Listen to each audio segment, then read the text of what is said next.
Hey, what's going on, everyone? This is Daryl Andrews, Coach D, coming to you with my LinkedIn Live and my YouTube Live and my Facebook Live and all kinds of lives today. And looking forward to sharing on this topic that I think is so critical today in the times in which we live. So, just want to make sure my phone is off. And yes. Just one second. Okay. Excuse me just one moment. So, anywho, sorry about that. Patricia, what's going on, my friend? Happy day after Easter. Good to see you. If other folks are out there, come on, chime in. Don't just sit and watch. Go into the chat feature, say hello, show a brother some love. You know, it's been tough trying to get to these recently because I've been so busy in a very good way, in a very good way. Boy, I'm loving this season. I really am. It's amazing to be able to have impact the way we've been able to impact recently. And those of you who know me know I love my work. I'm not, some people just do this stuff and they love what comes along with it, especially when you have a voice. But man, I just love empowering and engaging and interacting, interacting with people. Thank you so much. I appreciate that. And seeing people transform, man. I love seeing that stuff, man. I love when I go into organizations and they're one way and 3 months later they're another way. I mean, just like, man, this is good stuff. And I have customers now we're doing in the DEI space, man. We started off, nobody knew what was going on and everybody was confused and everybody's trying to figure things out. And 4 months later, man, we're like a family, doing some powerful, powerful stuff to transform their organizations, to transform their communities, their customers, and even their families. So I love what I do, man. I'm telling you, I love this work. I think it comes across with my customers. And so I was certainly looking forward to sharing this information. If there's others out there watching, chime in, jump on. Hey, you have any questions about this topic, please feel free to jump in and be involved here. But I'm sharing this, and I hope I don't get in trouble with what I'm about to say. But I had a couple of situations recently. One for me professionally, and then one was just for a friend of mine. Something happened with them that really got me to thinking about this thing called empowering leadership. And I was thinking about it so much, I went back and I listened to a few lessons from my mentor, Dr. Miles Monroe, who I learned so much from, and every now and then tap into some of the things he talks about, even in my own messages. But to analyze leadership, because I'm going to say this, and boy, I hope I don't get in trouble with people that's watching, but I just think we just have a terrible dearth of leadership right now. And I'm not talking politics. I'm talking about as a whole, that people have become positional leaders, but they're not students of leadership. There's a difference. Positional leadership. Good morning, Cece. How you doing, my friend? Enjoyed being with you the other day. Thanks for taking the time. We'll be in touch with you about that as well. But positional leadership is you placed in a position, you're promoted, and you're leading a division, you're leading an agency, you're leading an organization. It's positional leadership.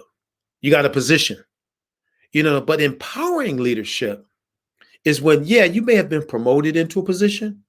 You may have been given a position, or you may have started a business and created a position, and you are empowering others. It's almost like you're a tree with branches and fruit is coming off of you in the form of other people being powerful leaders. And I say that because I'm telling you, I've recently had some situations and I've watched some things where I said, this is the worst form of leadership that I've ever seen. Do these people really think that this is leadership? For instance, one form of leadership, and this kind of leadership drives me crazy. I can't stand, and I would hope that anyone that does this would lose their job, and that is leadership by intimidation. When you're going to force people to do things, and you get people frustrated, and they do it because they feel obligated or they have a job, they got bills to pay. But that is the worst form of leadership on the planet. Leadership by fear. And I tell you something, there's a lot of organizations out here and a lot of businesses and a lot of agencies. That's how they operate. They're so caustic. You know, people are working there and getting physically ill and can't feel free to communicate with somebody because of toxic leadership. Caustic, you see. And so the worst thing you can do is put a person in leadership just for the sake of, let's say, I'm going to say this, if you're any salespeople out there, hear me out. Don't get mad at me, but I'm going to tell you the truth. Somebody's a good salesperson. Oh, they're going to be a great district manager. Yeah, right. They get in district manager position and stink. They may have been good at sales, but they weren't good at leading people. Or you're in some type of organization or agency and you get promoted to a certain thing because you've been in that job a long time. Then you get the promotion, and then when it comes time to lead people, then all of a sudden it all falls apart. And here's the thing you got to understand. Then you find yourself in a situation where not only is that person damaging, they're creating other people that's damaging, because now people are frustrated, and that starts to permeate the organization. So when you think about leadership, I mean, it's so important to talk about empowering leadership that empowers people to maximize their potential. Now, let me clarify. This is not the kind of leadership that, you know, where just constantly people can mess up and we're just placating them in their mess up. You know, this is not a participation trophy thing we're talking about.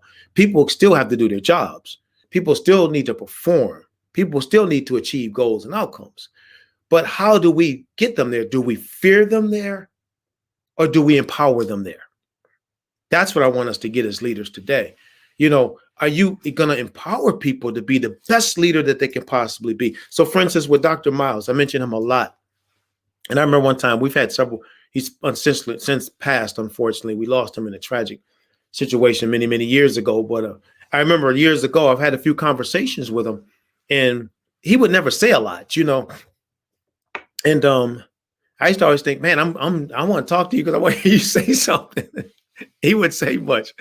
And so, you know, and I'm one of many people. So I want you to think this guy had mentored and inspired so many people. I'm just one of thousands. But years later, once things got our relationship changed, he said, you know, the reason why I don't say much as a leader is because I'm trying to pull the best out of you. And I said, man, he said, if I sit there and you're all in awe of me, and I start saying things and you're just in awe and all, I'm like tapping into you and saying, okay, what's that leadership potential inside of you? That's great leadership. That's leadership that's saying, I want to pull out of you what's in you. And fear leaders don't do that. They make people sick. People full of anxiety, you know. And so it doesn't matter what your position, you know, it could be an educator in school. Are you an intimidating teacher? Are you an intimidating school principal? If you're an employer, are you an intimidating president, general manager, intimidating, director of operations, vice president, whatever? Are you, whatever your position, are you getting people to do things because you're scaring them into it, or are you empowering them? Let me tell you why that's important. Anyone that's ever thinking about succession planning in any capacity, what it may be, like, be it with your business or whatever, or if you're thinking like in your organization, you may move on to another position.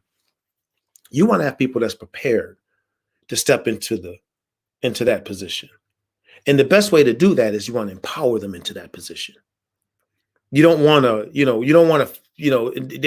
they won't, through fear, it won't happen. So they'll end up quitting or finding another job and things like that. So let me ask you this. Just a couple questions. Like, number one, these are questions to ask to see if a person, is your organization, or, and listen, this applies to families too. This applies to households and everything else, because some people run their households out of intimidation. And, their kids end up a certain way. And you're like, man, the kids are just jacked up because they were intimidated, not loved and cared for. It's terrible, And so, so are people, as a leader, are people operating out of duty and passion or fear? Like, that person that's operating out of duty and passion, they love, even though you may be pushing them, they love being in your presence because they know you're going to make them better. They know you're going to make them better. And so they know, like any people I've led in my organization, and there've been many over the years, I can tell you, they can, if I put them here and got them in here and interacting with you, they'll tell you, we empowered them to maximize their potential. We never intimidated them to. So the question is, are people operating out of duty and passion or fear? Okay, because we're talking about empowering leadership. Are people taking the example that you offer and using that to empower others? Think about that. You know what I mean? Are they taking your example and empowering others? I remember my son, I think I mentioned he was just named the governor of his political organization. I'm so proud of that young fellow, man. He just, got a full scholarship to go to Virginia Military Institute. This guy is going to be a super leader. I'm telling you right now, a super leader. And so he was doing this speech once he won the governorship of this organization he was a part of. He was doing this speech. And I was watching his mannerisms and how he communicated and how he spoke to them and was trying to empower his constituents. And I said, man, as a matter of fact, he did that a few years ago. And one of my good friends, named Sheldon Rennie, he's a judge here in the state of Delaware. He called me and said, man, Alex sounds like you, man. I mean, I was so proud of that. My friend said, man, he's a little you. He's basically taking what he's experienced and what he's seen, and he's using that, to empower others. So I'm not trying to sit there and say I'm a perfect parent, because Lord, I got flaws. I'm sure he'll tell you. But what I'm saying is we've done enough things right to where my children, my daughter, you see what she's doing. Many of you have watched her work and the nonprofit she started, and my son Daryl and all the things, but the reality is that a lot of it was the image that we had, that they seen in myself and my wife, and the example we set. We believed in their purpose and we believed in their potential, and it was never about us. It was always about them. That's great leadership. We had great leadership. I actually had somebody the other day challenging me about this. I almost fell over backwards, about my kids. And I said, now you can touch a lot of things, but you won't say nothing when it comes to my kids. You about to start something here. And I said, because we take parenting seriously. And I'm gonna tell you, as a man of color, I definitely take it seriously. In this conversations with someone, I was like, "How are you serious, man?" I'm proud of what we've been able to accomplish here, because why? We've taken leadership seriously in our home, and we've taken leadership seriously in our interactions. So this is not just a plan to work; this is family as well. Okay, and so you're gonna act. So are people taking your example, empowering others? You know what I mean? I've seen all my children speak, and I'll tell you something.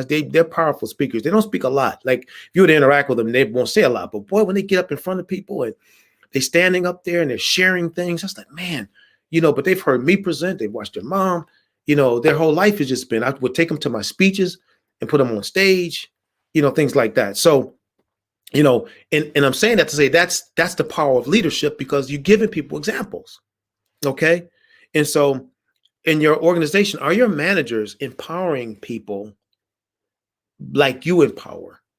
In your company, in your school, are your teachers empowering students? In your workforce development organization, are you empowering, your staff to empower those clients? Or are you intimidating them? And now when they're interacting with the clients, they don't even have much juice to give because they're in fear. We got to realize those kind of leaders need some training or need to be dealt with.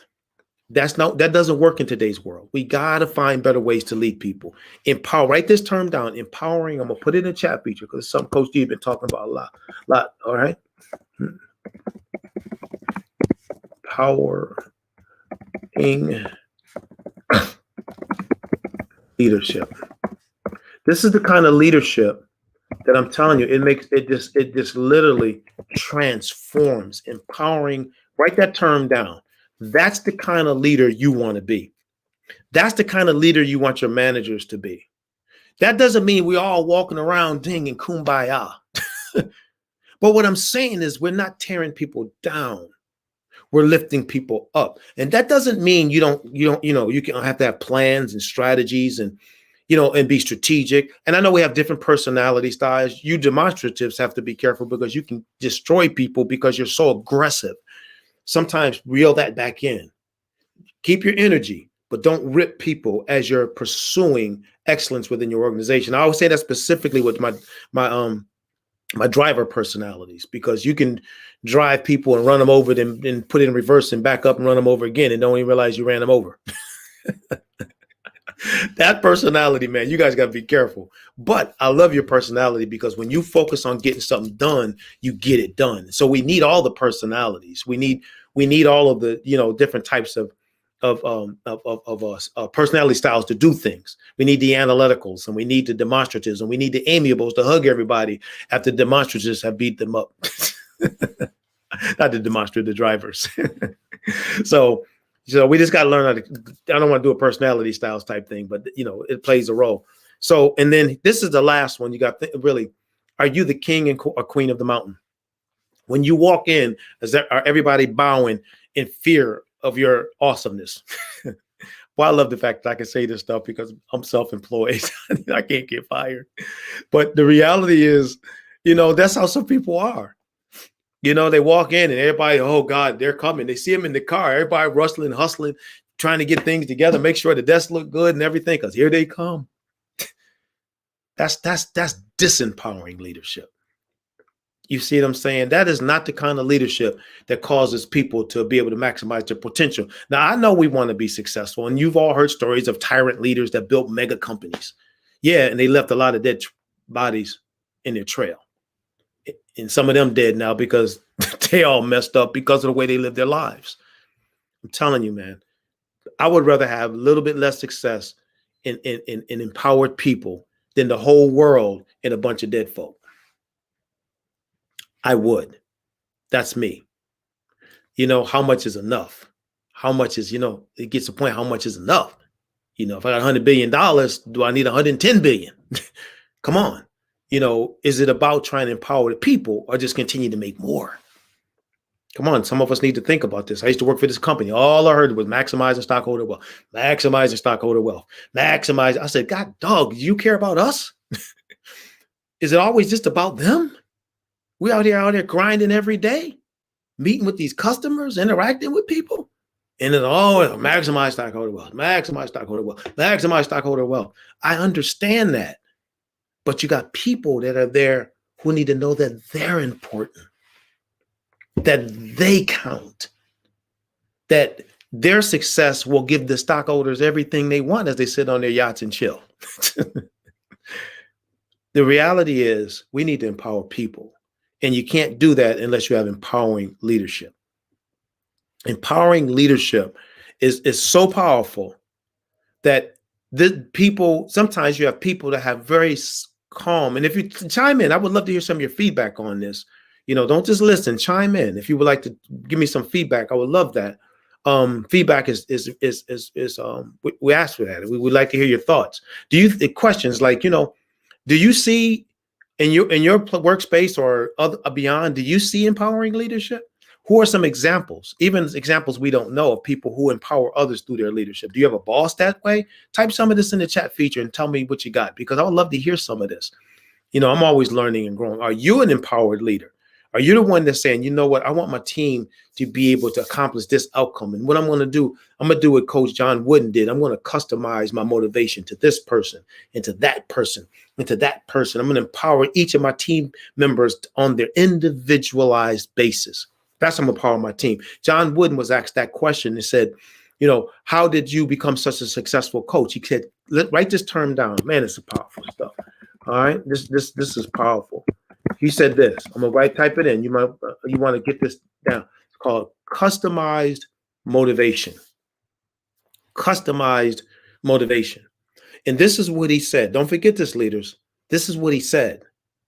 He said, I have 15 players that were at UCLA. I think Kareem Abdul-Jabbar was at the time, Lou Alcindor. And he said, each of them have different modes of motivation.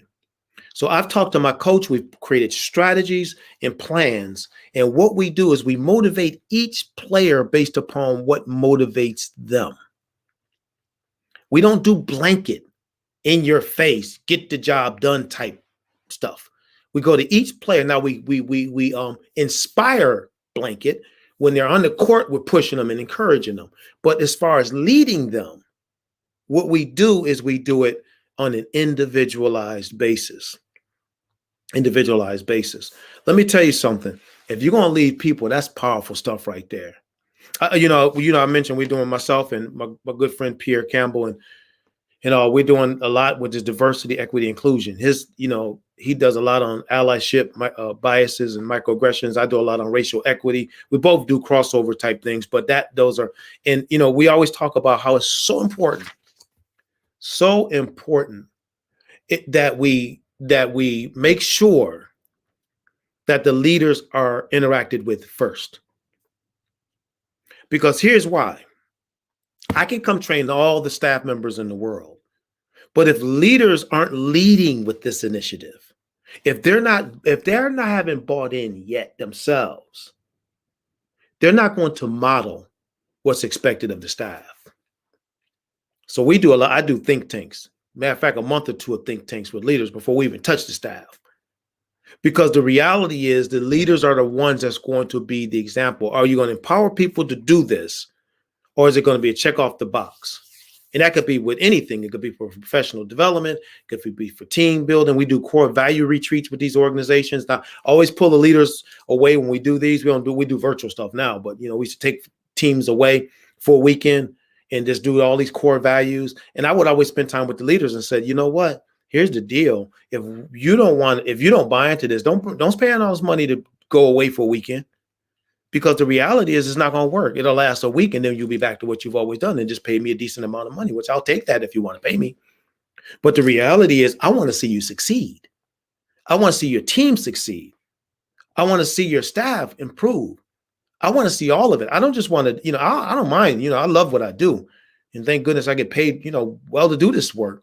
But the reality is I like results, man, because I'm a social entrepreneur. My companies, we're social entrepreneurs. That's it. You see, that's it. And so the reality is, here's the reality. The reality is you need to be an empowering leader. And so why work with staff if leadership's not on board? Doesn't make sense. And so you don't want people to be intimidated. Here comes the big boss and everybody's scrambling like cockroaches. No, man, you want people to walk in and they're smiling, saying hi to you. And you're looking at them and they're doing their job even when you're not there, because they are so committed to you as a leader that they're willing to do what it takes to get the job done. That's powerful leadership. That's powerful leadership. My 6th grade teacher, I told you, Joy Palmer, I mentioned her name 1,000 times. When I walked in that classroom with that bad attitude every day, when I was in the 6th grade, she smiled at me. And she smiled at me every day. I mean, I walked in every day because I didn't want to be in her class. There's another teacher I wanted to be in his class. And I was mad at her for no reason, because I wanted to be in this other teacher's class. And boy, she kept smiling and kept smiling and kept smiling. And then one day walked over to me and said, no matter what you say or do, I'm never going to give up on you. And she looked in my eyes and said, I care about you. And that did it. That example of care made me a good student, made me a first-generation college graduate, helped me to become the man I am today. So I keep talking about her all the time. She probably is like, Coach, you're always talking about me. But the reality is I understand the impact of moments in our lives. And when you're a leader, keep this in mind. You have moments with the people that you're working with, not forever. Are they going to be better off as a result of their time with you? Well, they'll look back and say, that manager, oh my goodness, that was the greatest manager I ever had. Or that boss, that was one of the best bosses I ever had. You know what I mean? I mean, and literally. And you look back and you can say, these are people who influenced you in a way. That's leadership. They're carrying you with them. You know what I mean? I don't know if she ever would see this, but one of my bosses at Abbott Laboratories was Diane Summers. And Diane, I was in the Abbott Diagnostics division, and I saw these medical immunoassay analyzers. I loved that job. It was a great job. We go in these hospitals, sell these big pieces of equipment. But Diane was no joke. She was in the military, former drill sergeant, I believe. And she was no joke, but she helped to shape me into a professional. I mean, I had all kinds of stuff. I was good. I knew what I was doing, but she would shape me. She would send me to different classes and courses. She said, Daryl, you got to work on that vocabulary a little bit. So instead of saying, firing me or whatever, she would send me somewhere and I would work on it. Daryl, you need to work on this. And listen, the professional you see today, a big part of it is because of that experience of what Diane helped me become. See, I talk about people like this because why? These are kind of people that you never forget. Why? They were great, empowering leaders. Diane didn't smile that much back then. She was about the numbers and about getting the job done. She smiles now. She retired, chilling. She and her husband, Louis, good people. But back then she didn't. But that's okay. I didn't need to smile. I needed to become a better representative of that company. And she helped me. So I'm not sitting, like I said, I'm not sitting here saying everybody's going to walk around patting each other on the back. But I didn't fear her. You see, I respected her. You see, and that's what you want as a leader, people to respect you. I mentioned my friend, and one of some of you here at the workforce people know, I mentioned my friend Shannon Austin, and she's the director of vocational rehabilitation for the state of Pennsylvania. I think the first woman of color to land that spot. And just, doing some, I see Facebook user, but I don't know your name. So I hope you're doing well, but I just see Facebook user. Hope you have a wonderful weekend as well. But a wonderful week. I'm getting ready to wrap this up. But Shannon is just literally doing some amazing things with that department. And we're starting a core values project with them as we speak. And I'm looking forward to working with that team, her leadership team and staff. But she's the kind of leader that I'm telling you, I'm so in awe of because of the fact that she empowers people. She lifts people up. She doesn't tear them down. She's creating a culture that's an inclusive culture where people can communicate with one another. I love that kind of leadership. And that's the kind of leaders that we all need to aspire to be. She's one of many people I can highlight today, but she's a dear friend and I love the way she's doing things. I'm honored now that as a company, we're working with them and helping them to build out their core values. And it's going to be powerful. We're just starting that process, but that's great leadership. But, so a couple of things is focus on development, just a few things. Focus on development, your development as a leader. If you're a fear leadership person, please don't do that. Work on ways you can connect with your people beyond that, because you're wearing your people out, then they got to go home, they're going to wear their families out. Don't do that. You see, thank you, Katrina. I appreciate you. I appreciate you too. Thank you. All right. Don't do that. Then secondly, mentor people. And you see them not doing something right, don't fuss at them and go off the deep end. Show them how to do it right and show them. You know what I mean? Raise their bar of expectations, but show them. Don't try to intimidate people into doing well. Show them. All right. And then give people room to grow daily. Give them room to grow. It's important to understand. Give them room to grow. All right. Because the reality is this. Give them room to grow. Thank you, Patricia. Is that people are going to make mistakes. And if they feel as though the hammer is going to come down because of that mistake, then that's not the best leadership. Okay. We want the kind of leadership that people can make a mistake and the manager or director or boss can say, hey, you know what? I know you're giving it your best. Let's try some other ways. Let me give you some tips. Let me give you some insights. Let me give you some strategies. Okay. That's great leadership. I'm going to land my ship right here for today, but I'm coming back next week and talking about this again because I'm challenged with leadership that I'm seeing today. And I have a platform, you know what I mean? Not just here on social media. Yeah. There you go. That's it. Yeah. Yeah. There you go. Thank you, John. Thank you. Thanks for joining us, man. I appreciate that. Live your values and allow failure. Absolutely. You know what I mean? I like the old saying, John, fail forward. Have you heard that one before? Fail forward. A lot of times people don't achieve anything because they have fear of failure. No, man. Listen, make mistakes, get up, make mistakes again, and keep going for it. Keep going for it. Appreciate your input, John. Thank you. If anybody else have input, put it in there. But focus on development. First, yourself. A lot of times people want to develop other people, but develop yourself first. Do you read books? Do you go after courses. Through this video, doing these series, I met a lady who introduced me to her sister-in-law, Carol, who introduced me to her sister-in-law, and her sister-in-law wrote this book.